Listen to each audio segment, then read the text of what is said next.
একটু দাঁড়ান, আমি আপনার মৃত্যু বলছি। যদি মৃত্যু হওয়ার আগে এই দোয়াটি না পড়েন তবে আফসোস করবেন। আর দোয়াটি হলো আল্লাহুম্মা গফির লানা কাবলাল মাউত ওয়ারহামনা ইনদাল মাউত। দোয়াটি দিনে রাতে একবার হলেও পড়ুন, নিজে আমল করুন, আর অন্যরাও যাতে আমল করতে পারে তার জন্য বেশি বেশি শেয়ার করুন ও কমেন্টে আলহামদুলিল্লাহ লিখতে ভুলবেন না। একটু দাঁড়ান, আমি আপনার মৃত্যু বলছি। যদি মৃত্যু হওয়ার আগে এই দোয়াটি না পড়েন তবে আফসোস করবেন। আর দোয়াটি হলো আল্লাহুম্মা গফির লানা কাবলাল মাউত ওয়ারহামনা ইনদাল মাউত।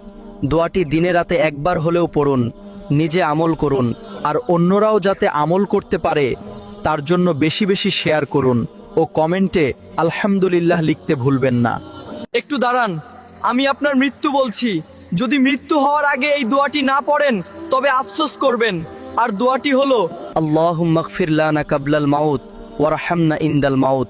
দোয়াটি দিনে রাতে একবার হলেও পড়ুন, নিজে আমল করুন, আর অন্যরাও যাতে আমল করতে পারে তার জন্য বেশি বেশি শেয়ার করুন ও কমেন্টে আলহামদুলিল্লাহ লিখতে ভুলবেন না। একটু দাঁড়ান, আমি আপনার মৃত্যু বলছি। যদি মৃত্যু হওয়ার আগে এই দোয়াটি না পড়েন তবে আফসোস করবেন। আর দোয়াটি হলো আল্লাহুম্মা গফির লানা কাবলাল মাউত ওয়ারহামনা ইনদাল মাউত। দোয়াটি দিনে রাতে একবার হলেও পড়ুন, নিজে আমল করুন, আর অন্যরাও যাতে আমল করতে পারে তার জন্য বেশি বেশি শেয়ার করুন ও কমেন্টে আলহামদুলিল্লাহ লিখতে ভুলবেন না।